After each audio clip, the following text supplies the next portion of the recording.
Seven Hills is, by demographics, one of the most elderly communities in our area. Fully half of our population is over age 50, and a quarter of our population is over age 65. Demographics in our city, though, are changing. And we find that there are more and more young families and children wanting to locate in our town.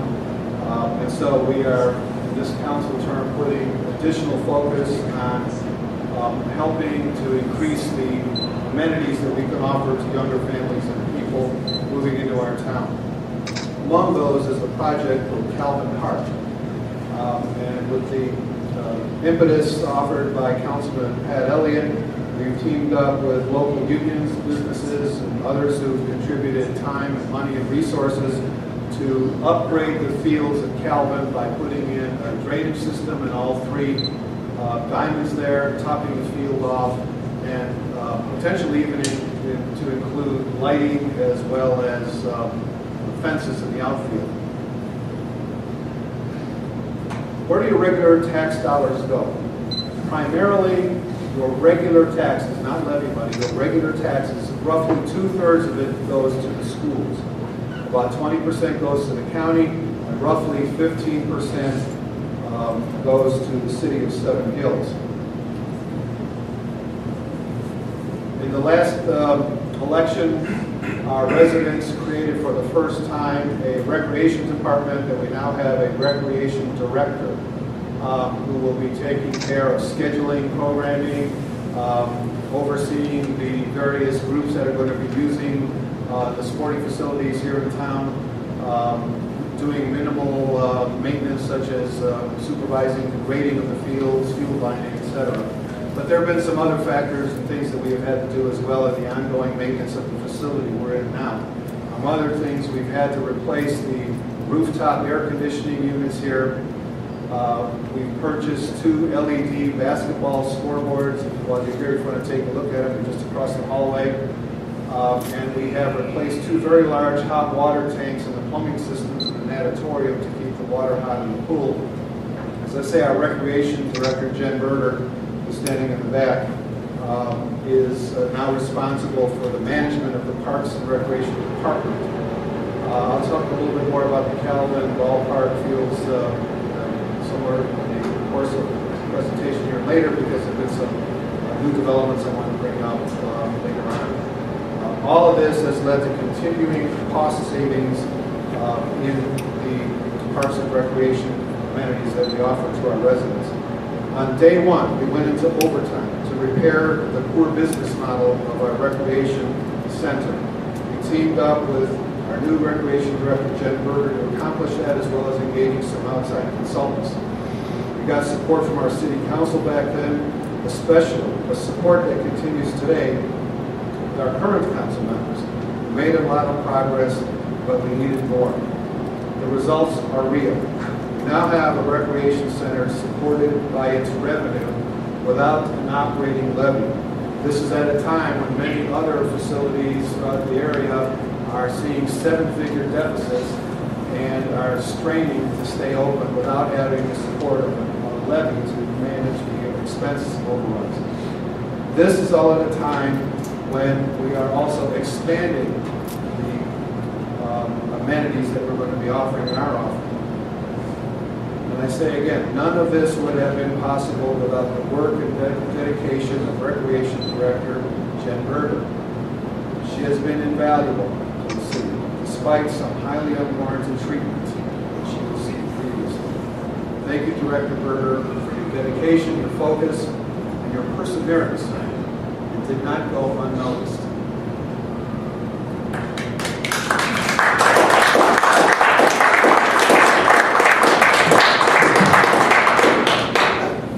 In November, as I say, our residents voted to have our director of the Recreation Department oversee the operation of that entire department.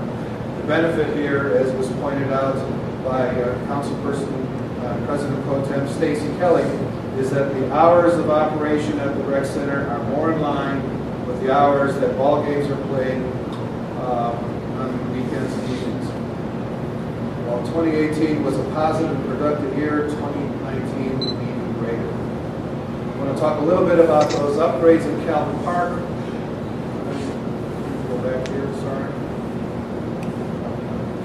We spent countless hours in conjunction with our engineering department and union employees to place drainage tiles and regrade the field at Calvin. Most of this work has been donated, done by volunteers, work to be completed. Thank you so much to all of those volunteers who devoted their time and resources to help with that work, and especially the International Union of Operating Engineers Local 18. They are presently out there as I speak today, finishing the installation of those drains. Our schools, I skipped over that slide. Today is the 50th anniversary celebration of Normandy High School. I graduated from Normandy. Whether you have children who are school-aged or not, I believe that the maintenance of quality education is the underpinning of a solid community. Without solid schools, there becomes an impression of disinvestment in the community, property values go down, never to increase again. Our educational system, our public educational system, was created by the founders not solely out of being magnanimous or wanting to take care of others, but also to make sure that we have an educated populace. Without an educated and well-informed populace, you can't have a democracy. So the maintenance of our schools is essential to the maintenance of our form of government. I'll talk a little bit about community services. One of the things that's been important to me as mayor is that the people must trust in the integrity of the decisions we make. That's why we've made City Hall more transparent than ever. Besides posting meetings online, we put regular citizens on our boards and commissions, not lobbyists. And also we've enhanced the ethics and rules and stronger conduct policies for elected officials to prevent abuses. That's progress we needed, and I want to thank all of my colleagues for helping get this done, and to the voters for approving some of those measures. You may be wondering who pays for the quarterly newsletters now being mailed to your home. Through our recreation center, we have entered an agreement with a publishing firm to provide these newsletters at no cost. That's right, for free to all residents. The cost is offset by the advertising revenue. We have upgraded the electronic sign at the corner of Civic Drive and Broadview to allow for easier communication with our residents. The city website and Facebook pages have been improved by assigning permanent staffing to maintain them, and all of this helps our residents to stay informed on current city events. The farmers market is a huge success, growing in size each season, thanks to my executive assistant Kathy Holland and recreation director Jen Berger. I don't know what our city would do without Kathy Holland. She is my right hand at City Hall. She does so much that goes unrecognized. Thank you, Kathy, for all that you do for the city of St. Louis.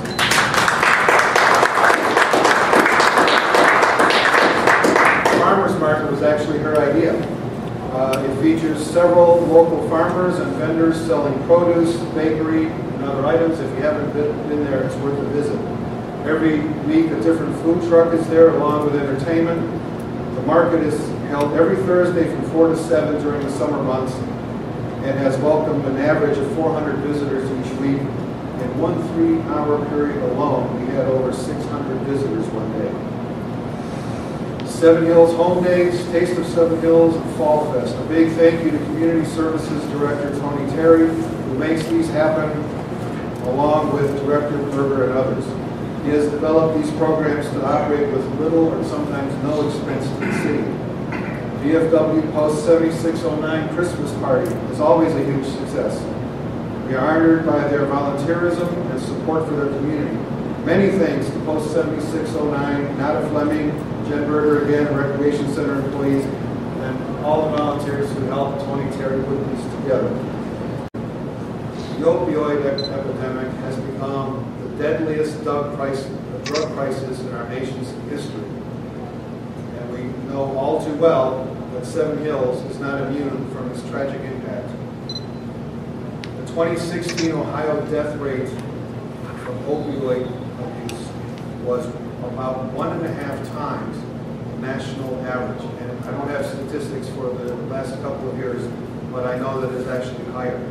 We are the second highest in death rates due to drug overdoses behind West Virginia. West Virginia in 2017 suffered 57.8 deaths per 100,000 residents, followed by Ohio, 46.3 deaths per 100,000 in 2017. What's tragic is that this crisis didn't have to happen in the first place. It's man-made. People suffer. Families are torn apart, and taxpayers shoulder the burden. Here in our part of the country, we've seen a rise in that opioid abuse and the related burdens. Police see more drug-related calls and crimes. Firefighters and paramedics carry Narcan, an opioid antidote, and overdoses that require an ambulance trip are on the rise. Thank you, Chief Saloom and Chief Zaucha, for leading the important effort to save lives and protect our city.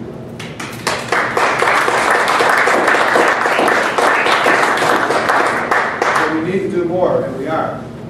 That's why I'm proud that our City Council unanimously voted to join with neighboring communities in taking drug companies to court. The goal is to stop the crisis and to seek the resources we need to fight this scourge before we lose more lives and more people to this terrible addiction. So what about the future? As we address challenges taking place right now, we must also focus on those that arise in the long term. What does that mean? It means, first of all, treat all residents fairly and equally. This should go without saying, but it bears repeating. No political or social entity can thrive by pitting one group against the other, or operating an environment where personal agendas are placed ahead of the city as a whole. When I talk about creating a city that works for everyone, I mean it. And I know how government can be an incredible force for change and for good. Some of the challenges we deal with, they're admittedly tough. But finding the right solution is essential for us to make our city a place where every resident can improve their quality of life. We have to continue to avoid political distractions. I want to complain a little bit. Social media continues to evolve as a constructive tool for spreading messages to the public, but there are flaws. Social media has the ability to skew our perceptions by manipulating content. Uninformed opinions spread through an endless chain of postings by the loudest people damage our city. The ideas shared through social media are usually those that will captivate the audience. Something controversial but lacking in the boring details or even the truth that won't have as great an effect on an audience. This manipulation of information never includes the full story, and it distorts our political processes. There's only one solution. Do your own research. Stay educated and aware. Follow social media if you must, but do it with a healthy skepticism. It's important to continue to find and promote the positive image for Seven Hills. We see this in our everyday lives. We speak with other businesses, we speak with other communities. It's important that we talk about the positives that are happening in our city, and not focus on the negative. Every community I've learned has issues. We are not deficient in those either. But it's important if we're going to focus on the improvement of our city and our finances and our economic stability that we focus on the positives. We have to continue to pursue progress on fiscal stability. As I say, we just passed a budget that we hope will come in again under our total expenses by the budget, I believe, is about $1 million below our total anticipated revenue. And we, as I say, in 2018, we did come in below our appropriation. And we have to build for sustainable growth. That means constantly being out there and working to bring new businesses to our city. As you saw from one of the prior slides, most of our income, tax income that goes into the general fund is income tax. It's not property tax. That's why it's so critical to bring business to our city to help with the rising expenses that we know we have to confront. Future planning. I want to talk a little bit about what I feel are our priorities. Our financial condition is the backbone for everything that we do as a city government. Like governments throughout our country, we're facing major near-term and long-term financial challenges. In that environment, we are obligated to re-examine how we spend our dollars. We must find ways to build our financial health and security. This need includes restructuring our organization and adopting technologies to become more innovative and efficient. It means that we have to decide as a community what services are most important to us. Business investment, as I say, is absolutely critical. Change is happening, but it's up to us to keep it moving in the right direction. We have to continue to seek that critical business investment in our community. We also need to look at new revenue sources, and we need to put a greater focus on economic development. This may mean making compromises on limited development opportunities in exchange for strengthening city finances. And I can tell you what the businesses I meet with regularly tell me.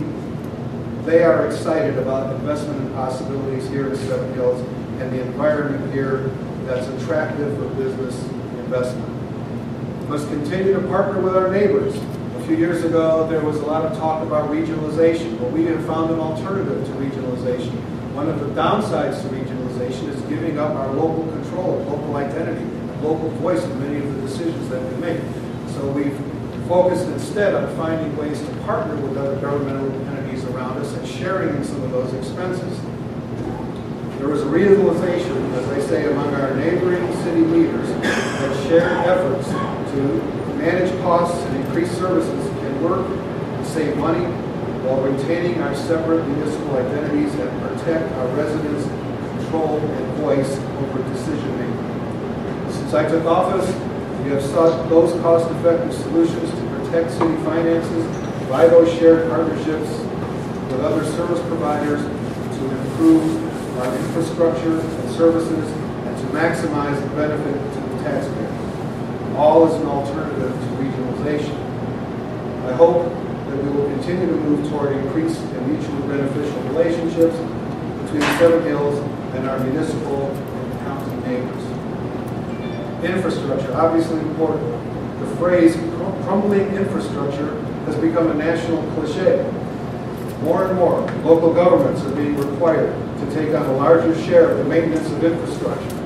This comes at a time when there is more than just bricks and mortars to work on. The rapidly developing digital age has placed many more challenges before us than existed just even a decade ago. Those challenges require funding and expertise.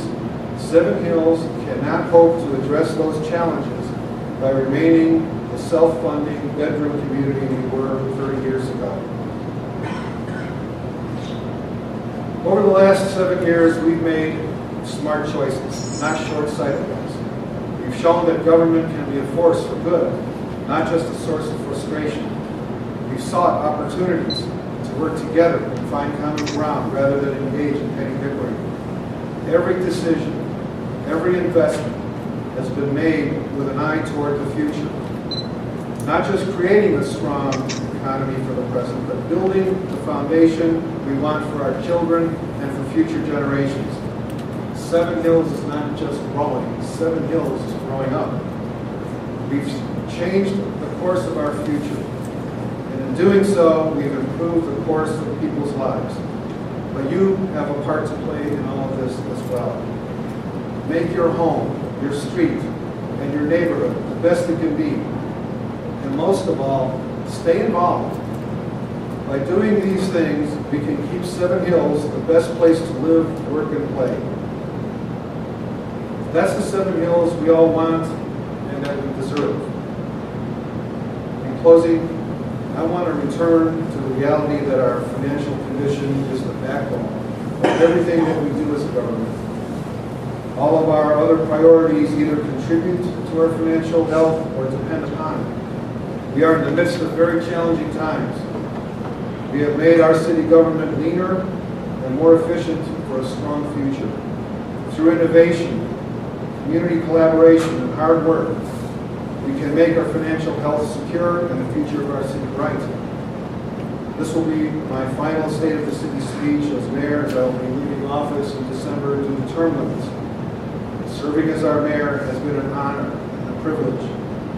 Thank you for your friendship, for your partnership, and for restoring my optimism about what our future holds. May God bless you, and may God continue to bless our home, the great city of St. Louis. Thank you.